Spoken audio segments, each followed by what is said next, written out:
Yeah, let's go. I ain't the first with the curse, with the thirst that I wanna be better, not worse, man, it hurts. I'm on this earth with my words and I put them all together, insert, cause I wanna have worth. Working hella hard till they put me in the dirt. Gonna go far, man, listen to my words. Gonna be a star, man, life's like a blur. When you're working this hard till you get... Alright, hello everyone. In this video I'm going to go over arm pump and the 11 reasons why you get it and how to fix it. It's going to be a two-part series. Alright, so the thing with arm pump, what I've noticed is a lot of guys that talk about how to get rid of arm pump, they probably never had it, and if they have, they haven't had much of it. There are a few people who do give some very good pointers out there. I've had arm pump my whole entire racing career until I was in my 30s, and I had to go through trial and error to try to fix my arm pump over and over and over again. And if you don't believe me, I have had arm pump surgery, carpal tunnel surgery, trigger finger release surgery. So I had arm pump so bad and wanted to race so bad that I was cutting myself open. They kind of helped, but then it just reverted back to the way it was. So what I'm going to go over is throughout the years, I have figured these 11 tips that will show you what you need to do and what you have to have on point in order not to get arm pump. It's going to seem like a lot, but if you're serious about riding and you're serious about racing, pay attention to these, and I can pretty much guarantee you will not get arm pump if all these are on point and you have them all in check. So I've created basically a checklist, and you go down it, go through each video, see if you're guilty of any one of these pointers, and if you are, that's probably the reason you're getting arm pump. So at that, let's dig into my favorite topic, arm pump. I hate arm pump. Okay, so in these shots here, the first tip I'm going to go over is your technique. And granted, these are good pictures that my technique is pretty good in these. I do have a lot of pictures where I've analyzed them and my technique is way off. In a later video, I'll go over analyzing technique. But here, what you see me doing is this first shot, I'm in the air jumping. My balls of the feet are on the foot peg. My legs are almost straight with just a slight bend in them. My back is flat and I'm looking forward. The only thing that I don't really like in this picture is my elbows are not as high up as they should be, but I'm doing 90% of it right and 10% wrong. So the more you correct each of these little form pointers, the less arm pump you'll get. And the reason for the balls of the feet is not just simply to use your ankles as suspension, which that is a benefit of it, but when you're on the balls of your feet, your legs and your knees will automatically grip the bike. Everyone says to lessen arm pump, grip with your legs. Well, how do you do that? You practice riding on the balls of your feet. If you practice riding on the balls of your feet, your legs will automatically suck into the frame and the side panels, and you will grip your bike with your legs. Flat back, back in the 80s, 90s, guys rode with a rounded back, but the sport has changed. The ergonomics of the bikes have changed, and riding with a flat back is really important. Whenever you round your back, you're putting all the tension into your arms and your back and taking it away from your legs. And the way I tell people is think of it as a deadlift. If you're doing a deadlift and you round your back, you're using your back and your arms, and you're not putting all the strength into your core and your legs. When you ride a dirt bike, think of your form looking like you're going to do a deadlift. You want to put all that power down into your legs and your feet when you ride the motorcycle. Okay, the second picture, this one is a more current picture. The last picture was an older picture from a year or two ago. This is a more current picture. And what you can see here is I'm setting up for a corner, but I'm doing a jump. But my elbows are up, my back is flat. The only thing that I don't really like in this picture is I'm not on the ball of my foot, but I believe maybe I was transitioning to hit the rear brake for the corner. But as you can see, these pictures, my form is good, but there are still some improvements. So analyze your own stuff and see what you need to work on. A good way to do it is just go through your pictures and look at pictures of yourself. Is your back flat? Are your feet on the balls of your feet on the foot pegs? Are your legs straight, or are they bent and going forward towards the shrouds? In the third picture, now this one isn't a jumping picture, this is a cornering picture. But this one, I don't see anything wrong with this picture. This is a picture where I'm dialing in everything. And I remember this day too. I went out and I got arm pump at the beginning of the day. So I really tried working on my technique, form, and a lot of the things I'm going to talk about in this video. But this is a great picture. The ball of the foot is on the foot peg. I'm automatically gripping the shroud with my knee while turning. My elbows up nice and high, and my head is looking forward through the corner. and I have a straight back. So straight back is great for when you're jumping, you're going through the rough stuff, but it's also good for when you're turning because you take the weight off of the front end and you get away from those front end tucks, front end dives, front end pushes by putting all the weight into your arms and your back. So these are 3 pictures. Analyze your pictures, go through them, and see if you're making one of these common technique mistakes. So just to recap, balls of the feet, straight legs, almost straight, slight bend. We do have to bend. We got to sit down. We got to stand up. But when you're charging down a straightaway, a rough straightaway, or you're going up to a jump, balls of your feet, grip the bike tight with your legs, have your legs straight, back straight, look up, head forward, and get those elbows up. And I'll go over in a later one of the tips for the arm pump about how to help fix your elbow position with lever placement. All right, moving on to the next one.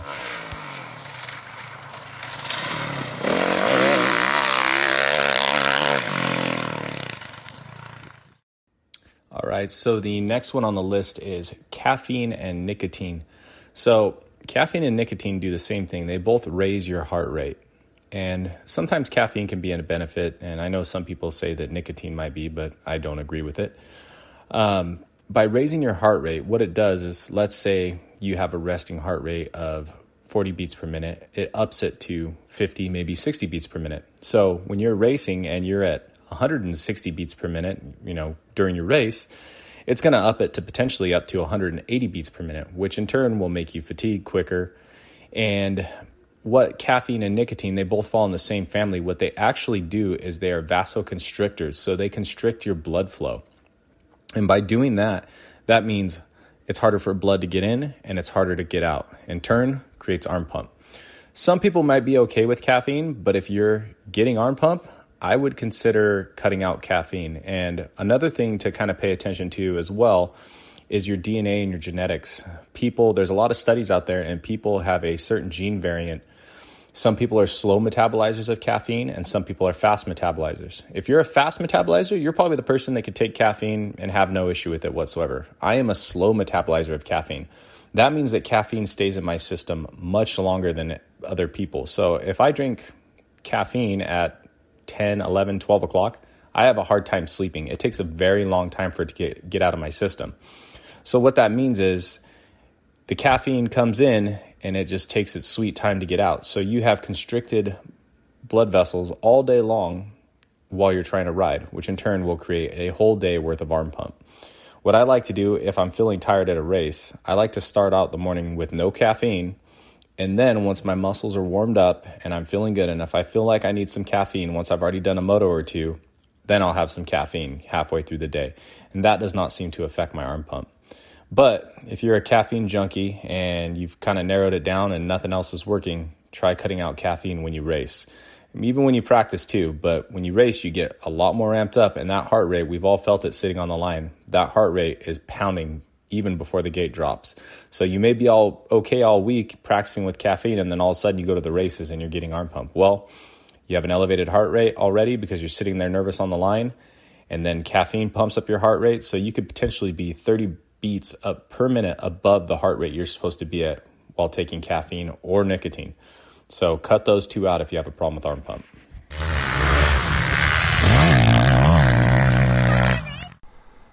All right, the next topic I'm going to go over is dehydration.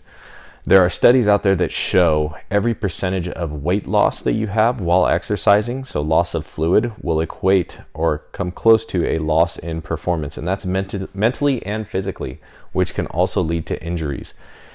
When you are dehydrated, your blood is actually thicker and it's harder to flow in and out of your muscles. And the main cause of arm pump is the blood comes in, but it doesn't come out, and your arms end up feeling hard as a rock. So it's very important to be hydrated. I believe it's also important to drink a before, during, and after drink, recovery type drink with electrolytes, minerals, vitamins. You're getting all that stuff because when you sweat, if anybody's ever tasted their sweat, it doesn't taste like water. It has a salty taste to it, and that's all your electrolytes being washed out of your system. And if you're just drinking plain water, you're losing electrolytes and you're not replacing them with water. So eventually you're drinking water, but you're still actually dehydrated. So I've been drinking this drink called Hydropower. I really like it. It's got loads of vitamins and minerals in it. It says on the cover it's supposed to help mitigate arm pump. I haven't had any issues. I'm also following all my other tips to not get arm pump, but if you want to try it, use code BillyJ10 at checkout and you'll get 10% off. Give it a shot. I think you'll like it. And make sure you stay hydrated while riding.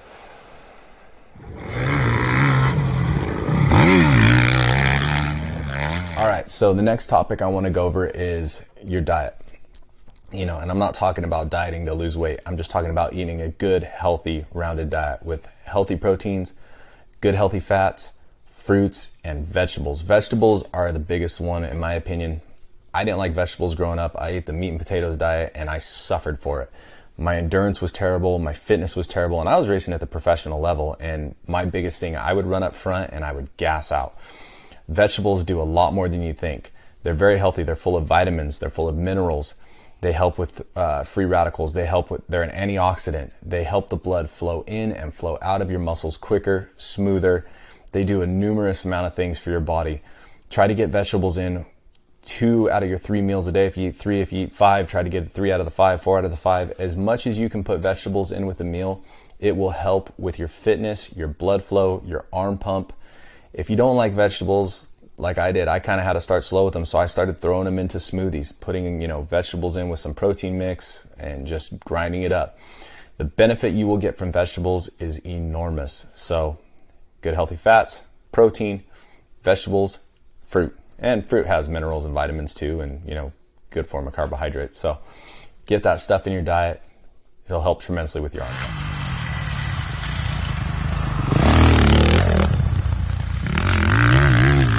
Okay, so the next topic is going to be your off the bike training.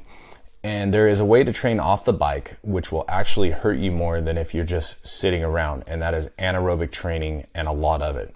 That will actually make you in worse shape riding the bike, and so you'll just be so frustrated you'll be going backwards.